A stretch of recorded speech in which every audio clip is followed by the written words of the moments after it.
Now, in a social media post on his own social media website, President Donald Trump openly criticised Vladimir Putin, calling him, quote, absolutely crazy after Russia launched their largest aerial bombardment to date on Ukraine. Now we're looking closer at that conflict now with Professor of Politics in DCU, Donnacha O Beacháin, whose new book, Unfinished Empire, explores the history behind Ukraine and Russia. It's a fascinating book.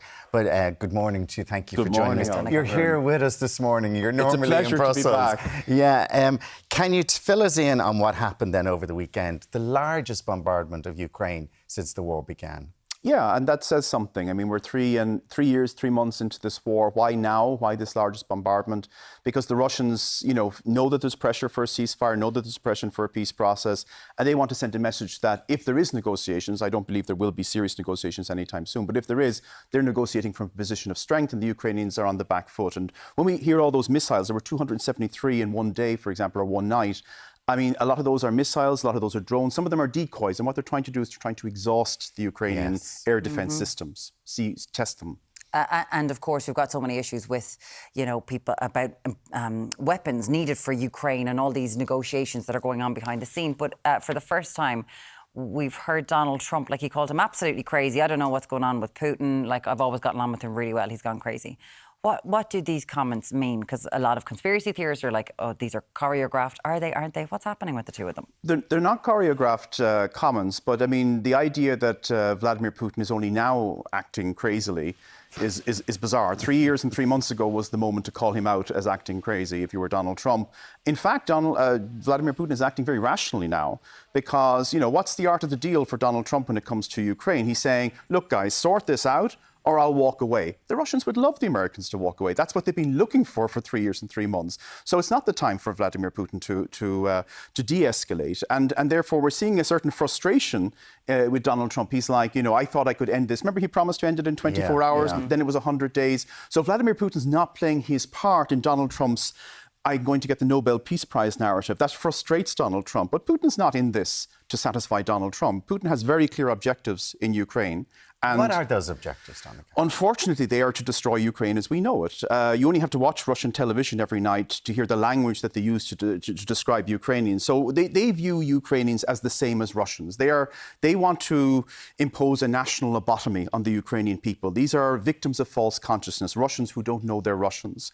And therefore, they will either voluntarily submit to Russia or they will be occupied and they will be made into another Russia called Ukraine. OK, let's go back to the history between Russia and Ukraine, because obviously Russia was a country with a massive imperial past. They expanded, one of the biggest imperial nations in the world.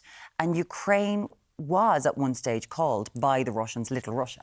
That's right. It's so very different narratives. And as you say, I mean, the Russian expansion is just amazing. If you go back 500 years, Russia, or the Duchy of Moscow as it was at the time, was about the size of Albania today, so much smaller than Ireland. And then imagine it expanded at an average rate of 80 square kilometres per day every year for centuries, and came to be from the Baltic Sea to the Pacific Ocean. Was that just taking over these places? Yeah. Now, admittedly, a lot of it was, and this is classic European imperialism, it wasn't only the Russians, but they were expanding into areas where they met people who didn't have the same technological know-how, peoples of Siberia with their own indigenous languages and cultures, and they exploited them for their resources. Okay. And that has implications even today. So 77% of Russia's income essentially is coming from those Siberian conquests. All that fossil fuel stuff, which has supplied €1 trillion almost in the last 3 years, is coming from Siberia. Yeah, it's fascinating. So with this conflict, obviously there has been an issue. They ceded.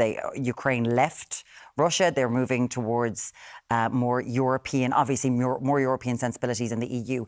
But it was back in 2008, because you give us an overview in the book Unfinished Empire about the history of it. And then we're moving to modern history. And it was in 2008 you talk about this in Bucharest at a NATO-Russia summit where Putin said Ukraine was an artificial country. And half of the officials there laughed and half of them didn't understand. And that was kind of a turning point of when you see he wanted Ukraine. Yeah, that was Stefan Füle who recalled that, a man I interviewed and brought to Dublin indeed to speak at DCU. I mean, the narrative of Putin is that despite, of course, the aggressive behaviour of Russia, they see themselves as victims.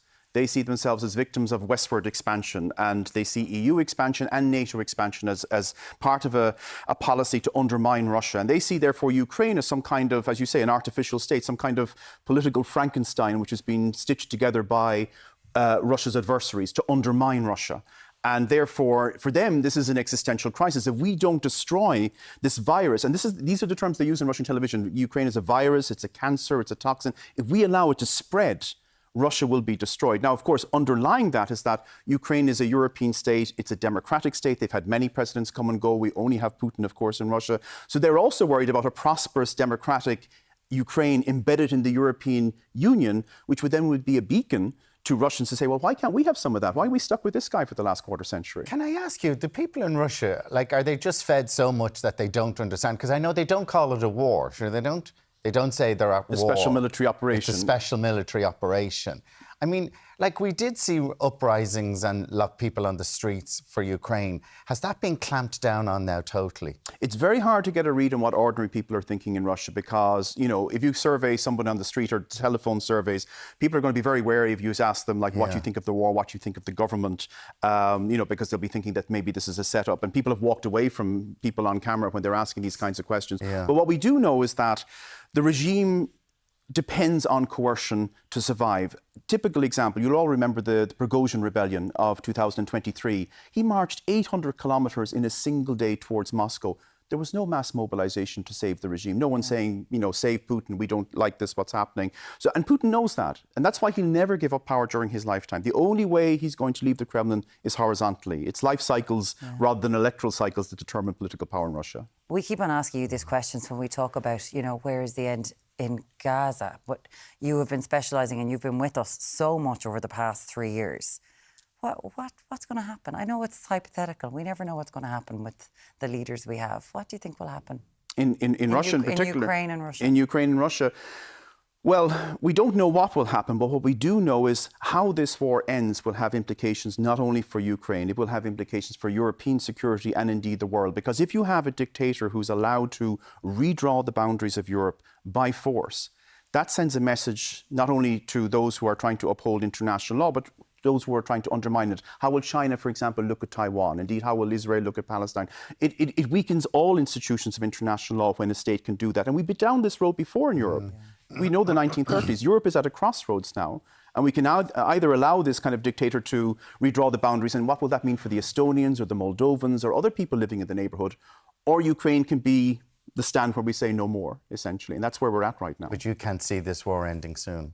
No, because simply Putin doesn't want it to end. And that's the key variable here. Yeah. Donald Trump, for various reasons, doesn't want to acknowledge that. We can speculate why.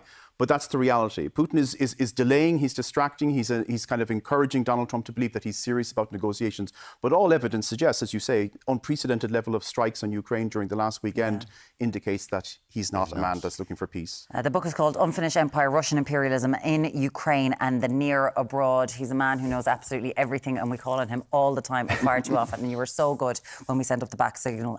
Professor Donnacha O Beacháin, thank you so much for joining us. Thanks, Lovely to have you and best of luck with the book. Thank you.